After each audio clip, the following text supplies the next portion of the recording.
unfortunately, it's like the first thing that comes to my mind. When I was going into 5th grade in camp, there was a girl in our bunk who was all different.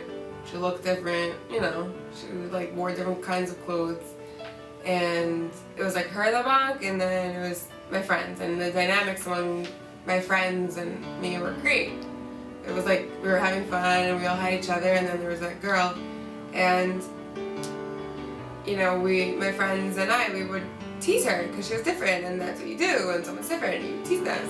But I remember we all got our license, and this girl, she couldn't get her license on her first try, and everyone kept like rubbing in her face like, oh, I could drive, I got my license, and she felt really bad about herself. And I think that people just don't have like the sensitivity sometimes to others when they don't have something that they have, and that we should be sensitive to other people when they don't have something that we might have and that they don't have.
I remember so vividly when I was in 5th grade.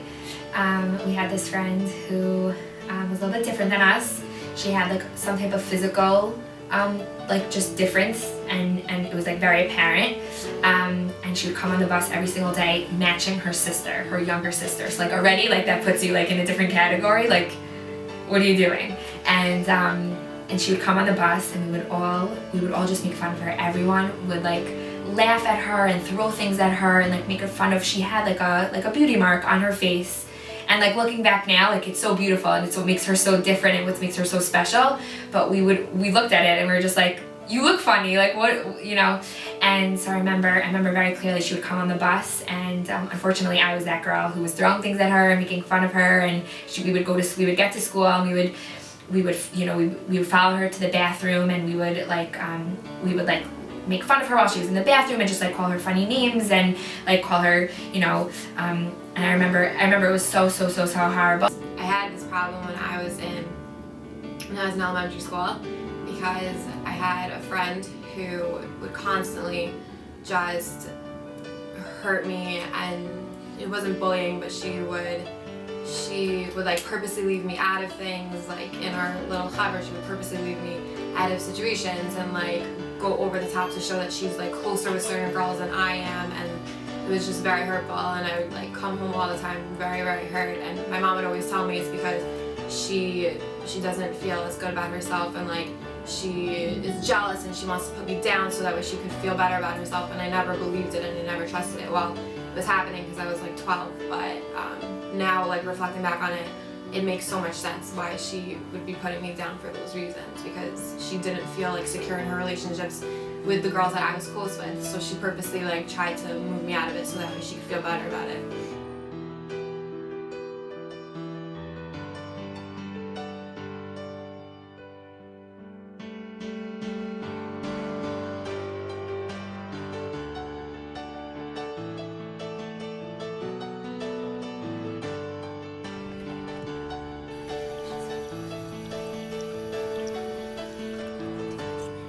Oh, there she is. She's such a loser. I know. What a geek.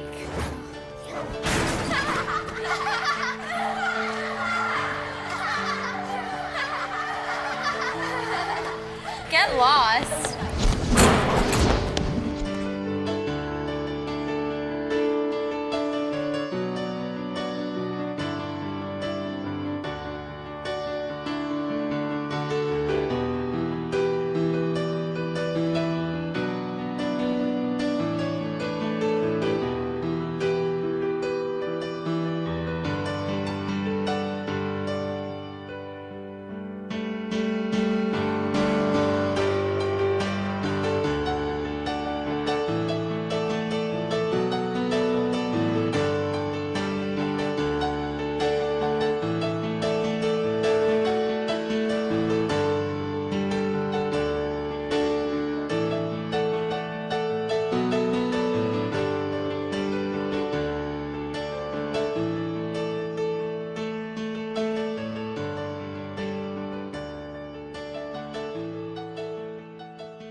driving, mommy, driving, mommy.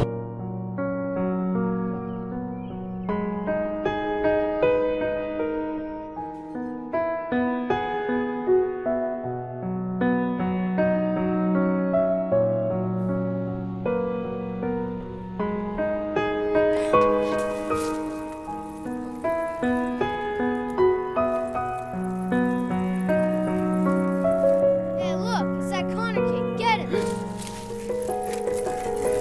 We're gonna get you, Connor. Yeah, get him.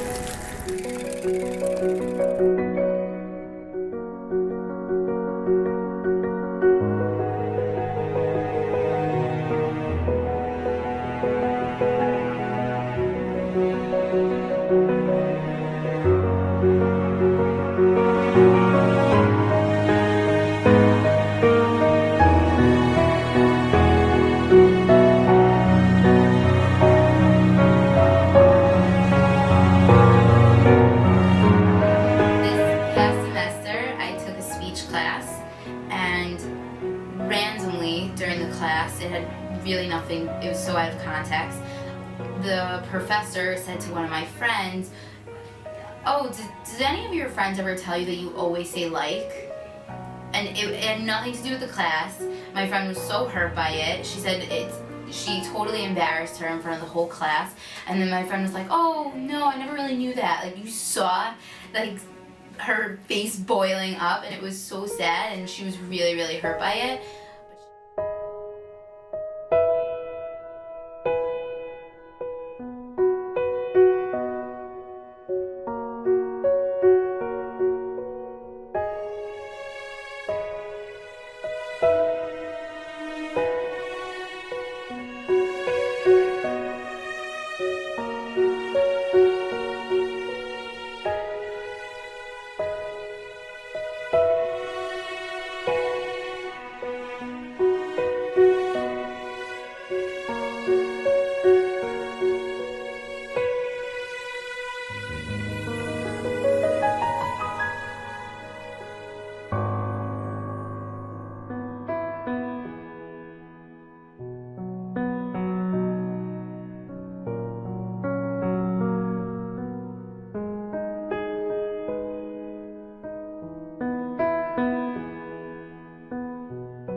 Miss Carolyn Kraft seriously needed to pluck her eyebrows.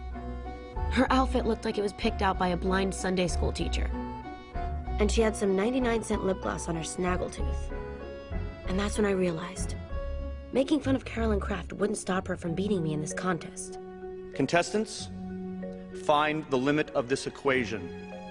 Calling somebody else fat won't make you any skinnier. Calling someone stupid doesn't make you any smarter. And ruining Regina George's life definitely didn't make me any happier. All you can do in life is try to solve the problem in front of you. So one time when she was crying and upset that everyone was teasing her, I think it was just like that time I just like pushed myself to just, I don't know, take a step out of what I was used to doing, and I went and I sat with her away from the other girls. And I remember we were in like, we were by the canteen or something, and it was at that time where I was just talking to her, and I heard it from her side what was going on and how it was making her feel, because I don't think we ever thought about how it was making her feel. It was just like normal and natural to just see it from our perspective. And I think I learned from that situation that I was also missing out on like getting to know this girl, because once I got to know her and I saw that like she wasn't able to even be herself in camp because of how everyone was acting. And it was a shame, because I think then, afterwards I got to see a little bit more of her natural self, which is very different than what we thought was her natural self. And I realized she's really cool and just like a great girl, and like I missed out on having a really good friend. But later on throughout the year, something happened. Like, I think the rabbi called on her, and she said she was so funny the way that she responded. And we were all just like, what? Like, that's so not her. Like, and it just changed our perspective on her, and like all the things that we thought were weird or different or just like not cool, totally like went out the door. And from then on, we like started to include her in things, and we started inviting her to Shabbos and like birthday parties and things like that. And to this day, I can really tell you very honestly that she's one of my closest friends, and I love her to death. And all those things that we thought were like different about her make her the special girl that she is right now.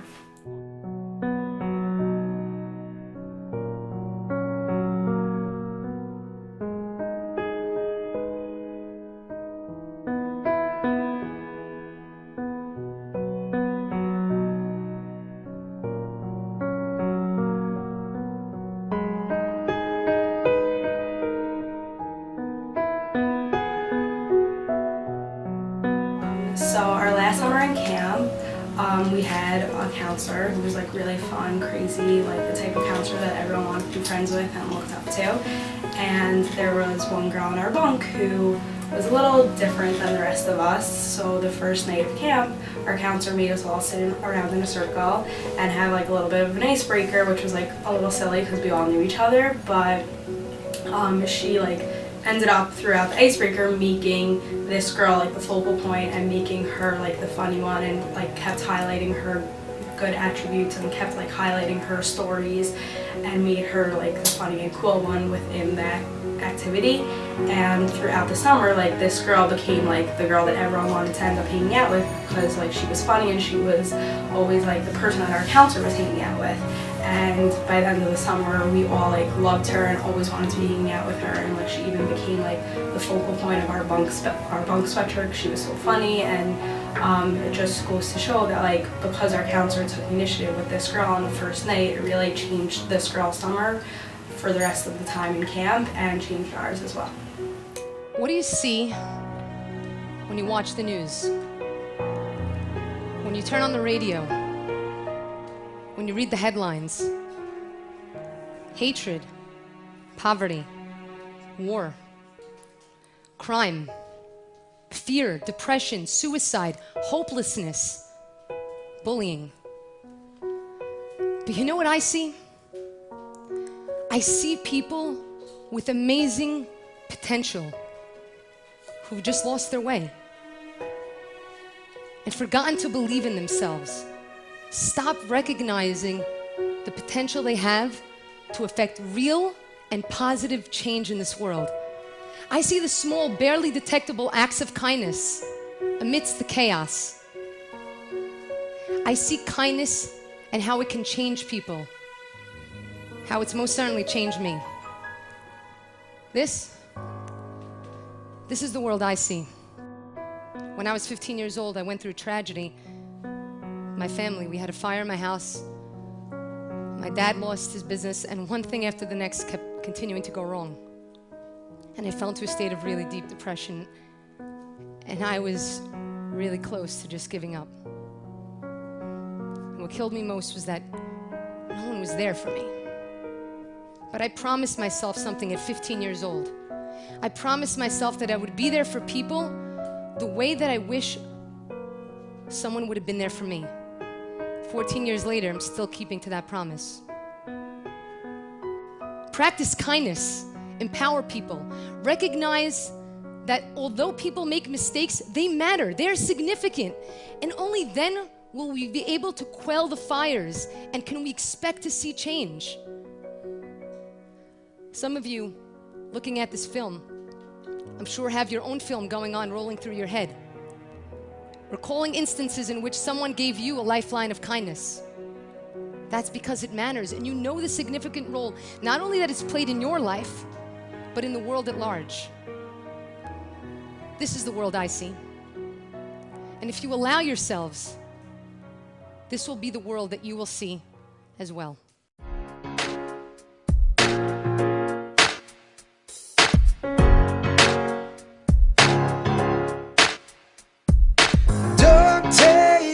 Another look around you. If you're just gonna put your blinders on, you can make a difference when the chance is found you.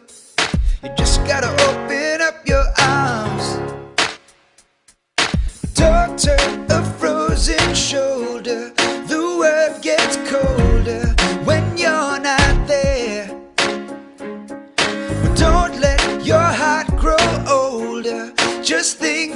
it over. Just show you care. Just show you care. Yeah. Show you care. Yeah. Show you care. Yeah. Show you care. Yeah.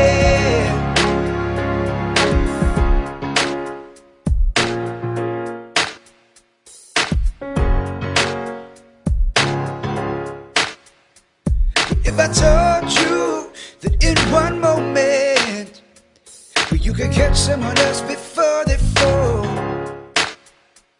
your smile alone has gone and shown me that you'll be right there before they go.